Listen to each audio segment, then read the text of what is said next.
It began with a calm voice that sounded almost fatherly. There may be possibilities that there's a temptation to get involved. That was President Cyril Ramaphosa standing tall in the South African parliament, his tone steady, his eyes fixed on the nation. To most, it seemed like another routine session, just a leader answering a few uncomfortable questions. But for those who listened closely, something inside those words didn't sit right. A quiet contradiction began to echo. What happens when a president says he will never interfere, and yet within minutes admits that he did? What happens when the same man who speaks of independence is caught in the web of corporate whispers and secret deals? This story, my friends, isn't just about politics. It's about power, how it hides, how it talks, and how it moves without ever showing its face. It's about a nation where police units can be deployed not to protect citizens, but to shield a private mining company called Richards Bay Minerals, a company whose executives we later learned sat face-to-face with the president at Davos.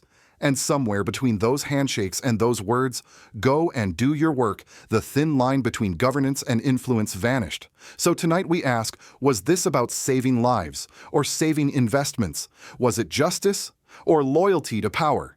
Because if a single phrase from the highest office can move soldiers and silence truth, then perhaps democracy isn't dying loudly. It's fading quietly, one command at a time. Stay with me, because by the end of this story you may see that what happened in South Africa could happen anywhere, even where you live. Please share if you still believe that leaders must serve their people, not their donors. And subscribe if you believe that truth is worth more than the headlines. The chamber of the South African Parliament was quiet that afternoon. Cameras rolled, pens clicked, and the air was thick with that familiar mix of formality and tension. Across the wooden benches sat President Cyril Ramaphosa, calm as ever in his signature suit, eyes steady behind the glasses that had become a symbol of reassurance to millions. An opposition member rose. "Mr. President," he began, "has the National Director of Public Prosecutions complained to you about political interference? And can you confirm that you have not interfered in prosecutorial or police matters?" The question was precise, sharp, like a scalpel. But Ramaphosa smiled the way seasoned politicians do when they've heard it all before. "No," he said, "I do not interfere in prosecutorial matters. I have made this clear before. I am not a prosecutor, not a policeman, not a judge. My job is simply to ensure that the right people are appointed and that they do their work according to our Constitution." It sounded perfect, too perfect. Every word carried the polished weight of a speech rehearsed in front of a mirror. He continued, "There may be temptations to get involved, but I have always guarded against that. The rule of law requires that our institutions act independently without fear or favor." Applause followed. Heads nodded, cameras flashed. To the untrained ear, it was a clean, flawless answer, a leader distancing himself from the machinery of enforcement, a defender of democracy speaking above the political fray. But to others watching closely, it was the beginning of a quiet contradiction. Because just a few days earlier, elite police units, the Special Task Force and the National Intervention Unit had been deployed to guard a private company, Richards Bay Minerals. And these were not ordinary officers. These were the nation's most elite, high-risk units trained for hostage rescues, terrorism, and counterinsurgency. Yet somehow they found themselves stationed at a mining facility owned by a multinational corporation. When asked who authorized that deployment, Ramaphosa's answer was quick: the president does not authorize such deployments. That falls under the authority of the National Police Commissioner. It was clean, technical, like washing one's hands while the water still runs red. For many watching, it was case closed. But the unease remained, that sense that something was missing between the lines. Because just minutes later, the questioning deepened. Another voice rose from the opposition benches. "Mr. President, can you confirm whether you, any member of your family or your close associates, have ever had business relations with executives or shareholders of Richards Bay Minerals or its parent companies?" The chamber shifted. Silence, then murmurs. The president leaned toward his microphone. "Yes," he said softly, "I know Richards Bay Minerals. I was once the General Secretary of the National Union of Mine Workers. We organized workers there. I met their global chairperson in Davos a year or two ago." And then he added a phrase that would come to haunt his credibility. "They told me about the challenges they were facing, their managers being killed, instability, criminality. It concerned me deeply. We said the criminality at Richards Bay Minerals must be dealt with, and the police must deal with it." Those were his words. "We said." Not they said, not the commissioner said. We. For a man who moments earlier swore he never interfered, that single pronoun opened a chasm of contradiction. The narrator's voice cuts in, who is we? The president and the corporate boss, or the government and its shadow sponsors? Either way, that we would change everything.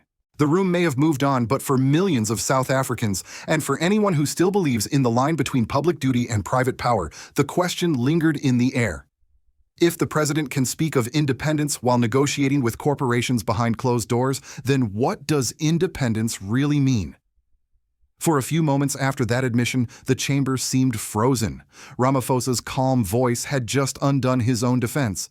And yet instead of pulling back, he leaned forward as if unaware that he had just stepped into the very trap he had tried to avoid. He went on to repeat himself, but this time with more certainty. The National Commissioner must deal with problems like that. The president does not get involved. He will never say go and do ABC. The president will say go and do your work. The words rolled easily off his tongue, but to those listening with trained ears, it was no longer just a reassurance, it was an exposure. Because go and do your work may sound harmless, but in politics, such phrases are rarely innocent. They carry weight. They move people. They give direction without leaving a trace of command. The narrator cuts in. That, my people, is how power speaks in code. It doesn't need to shout. It simply whispers and the world obeys. Just days after that Davos meeting, a strange chain of events began to unfold. A senior police officer, Lieutenant General Mlanhazi, testified that he had deployed a small team of investigators to Richards Bay to look into a series of murders and theft cases at the mine. But not long after, he received a phone call. Not from the police commissioner, not from the minister of police, but from someone even higher.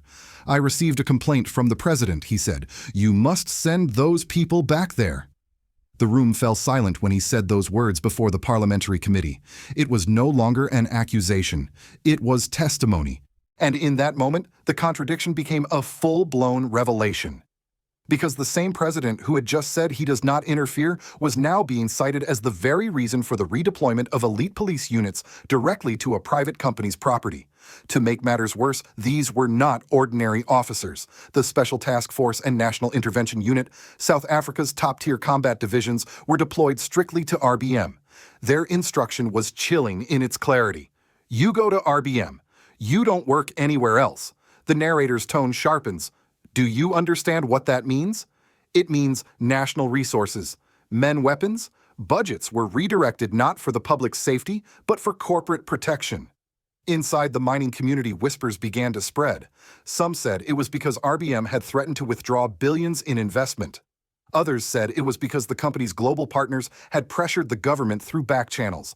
But to ordinary South Africans, the message was unmistakable. When a powerful corporation complains, the president listens. Journalists began connecting the dots: the meeting at Davos, the polite phrase go and do your work, the sudden deployment of troops, and the eerie silence of the media. It was too coordinated to be coincidence, too invisible to be lawful. The narrator reflects. This wasn't just a story about one decision. It was about a system that bends whenever money leans on it. It was about how democracy can be rewritten, not by coups or tanks, but by phone calls. And then the final twist when questioned again, Ramaphosa doubled down. The president does not get involved, he repeated. He will never say go and do ABC. The same sentence spoken like a shield hiding a sword behind it. To some it was clever politics. To others it was proof of a dangerous duality, a man speaking to the people with one voice and to the powerful with another. The narrator closes the section slowly. When leaders begin to speak in layers, one truth for the nation and another for their allies, democracy stops being a covenant. It becomes a performance. And so South Africa was left with two versions of the same man, Cyril Ramaphosa, the reformer, and Cyril Ramaphosa, the influencer. Only one could be true. When the news of the deployment finally reached the public, it didn't come through a government announcement. It came through whispers, through a worker's cousin, through a voice message shared in township groups they've sent soldiers to protect the mine. At first, no one believed it. Why would the country's elite special task force men, trained for hostage rescues and terrorism, be standing guard over a private mining company's gates? But then the pictures began to surface. Heavily armed officers at the RBM compound, police convoys moving through the small communities of Richards Bay, and locals watching confused and silent as the line between state security and private business blurred before their eyes. They told us the police were coming to protect us, one resident said, but the only place they went was to the mine. In Parliament, the issue sparked outrage among opposition MPs. How can national resources be used for private gain, they demanded. Who gave the order? Who benefits? But the response from the ruling party was predictable, calm, bureaucratic, evasive. They cited rising crime in the area, concerns for national stability and protection of key infrastructure. Not once did anyone say the words Richards Bay Minerals. Outside those walls, people were not convinced.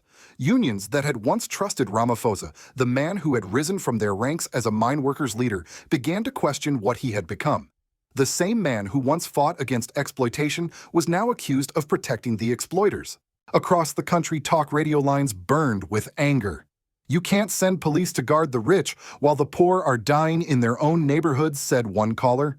Another added, he's forgotten who he was. He's serving those he once fought. Civil society groups demanded transparency. They wanted to see written orders, deployment papers, any official document proving that this was lawful. But nothing surfaced because there was nothing to show. The words "go and do your work" had replaced formal authorization. No signature, no record. Just a command carried through invisible channels. The narrator reflects, that's how modern power hides not in the law, but between the lines of the law. Even within the police, discontent brewed. Some officers admitted privately that they were uncomfortable guarding a multinational corporation, while nearby communities struggled with gang violence and unemployment. But in the system they served, questioning an order that came from the top was a career-ending move. Soon, the story reached the press. Independent journalists pieced together the sequence: the Davos meeting, the conversation with RBM executives, the redeployment calls, and the president's parliamentary denials. It was all there, but no mainstream outlet dared to headline it. The fear of losing access, funding, or safety was too real. The narrator's voice lowers, and so the silence grew louder. A silence that said this is how nations lose their voice, not in one day, but in 1,000 small obediences. Politically, the scandal didn't explode. It sank quietly like a stone in deep water. But its ripples spread. Among citizens, it deepened a dangerous feeling that democracy was no longer about justice, but about who could afford protection. Among the elites, it confirmed that influence could still buy favors. For the people of South Africa, the question was no longer whether the president had interfered. It was whether the system itself had already surrendered. What happened in South Africa is not an isolated story. It is a reflection of something far deeper, a global pattern where corporate wealth whispers into the ears of elected leaders and democracy quietly bows its head. In Washington, lobbyists do it with polished smiles and funding proposals. In Johannesburg, it's a handshake. In Davos, and in countless other capitals, it's a phone call that begins with "Mr. President, we're concerned about our investments." Different languages, same power. For decades, nations rich and poor have learned that political stability is often defined not by how safe their people are, but by how safe investors feel. The same logic that sends soldiers to guard a private mine in South Africa also sends troops to oil fields in Iraq and naval fleets to shipping lanes that carry someone else's profits. We call it security. But often it's security for the few paid for by the many. The narrator's voice softens, turning reflective. America once warned the world about corruption in foreign governments. But maybe the world is now holding up a mirror, showing us that influence and money have become universal languages of control. The comparison grows starker when one looks north to Burkina Faso. There, a young leader, Captain Ibrahim Traoré, stood before his people and said, "We will never again let corporations decide how we govern." Under his leadership, Burkina Faso nationalized its gold sector, expelled exploitative foreign companies, and redefined what sovereignty means. His message was simple: a state that cannot protect its people without asking permission is not a state at all. And that's where the contrast becomes striking. While Ramaphosa used his authority to calm investors, Traoré used his to empower citizens. One chose reassurance, the other chose resistance. Yet even in America, this question echoes. How many times have we seen our leaders defend Wall Street while Main Street crumbles? How many times have we been told it's for national security, when the truth was it was for corporate security? The South African case is a warning not just to Africa, but to the world. When a president's words can move police units, budgets, or armies in defense of private wealth, Democracy becomes theater, and the script is written by those who can pay for the performance. The narrator pauses as if speaking directly to the viewer. We've seen this before, from Enron to Exxon, from Washington to Pretoria. Power bends where profit leans, and the only thing that can stop it is courage. Courage, the kind that refuses the easy call, the soft deal, the quiet compromise, the kind that still exists in leaders who believe sovereignty is not for sale. And whether it comes from a soldier in Burkina Faso or a citizen in America, the message is the same. True independence begins when power once again serves the people, not the powerful. In the end, it all came down to 7 words. The president will say, "Go and do your work." Harmless on the surface. But history has taught us that tyranny never begins with shouting. It begins with whispers, with polite phrases that sound like leadership but hide the machinery of obedience. For South Africans, this moment with President Cyril Ramaphosa was not just about Richards Bay minerals. It was about realizing how fragile accountability becomes when power and money start to share the same language. The very system meant to protect the public had been turned subtly, quietly, into a shield for private interests. And if we are honest, that isn't just South Africa's problem. It's a reflection of a global disease, the merging of state and capital until you can no longer tell who serves whom. The narrator's tone softens, heavy with reflection. When presidents can move soldiers without signing a paper, when corporations can summon leaders with a threat to withdraw investment, democracy does not end in a bang. It ends in silence. But here's the warning. Silence is contagious. When people stop questioning, when media stops investigating, when truth becomes uncomfortable, that's when nations begin to forget what freedom feels like. And yet not all hope is lost. Across the continent, voices are rising, young leaders, old revolutionaries, communities who refuse to stay quiet. In Burkina Faso, President Ibrahim Traoré is showing a different path, one where power bends back toward the people, where sovereignty is not a slogan, but a duty. He is not perfect. No leader is. But his actions remind the world that independence is a daily choice, not a speech for cameras. So as we close this story, ask yourself, if it were your president giving that order, "Go and do your work," would you know who he truly serves? Would you still trust him? And more importantly, would you speak up before it's too late? Because democracy, whether in Washington or in Ouagadougou, survives only when citizens choose to see what the powerful hope they'll ignore. Please share this video if you believe that leadership should mean service, not submission. And subscribe if you believe that truth, no matter how uncomfortable, is still worth defending.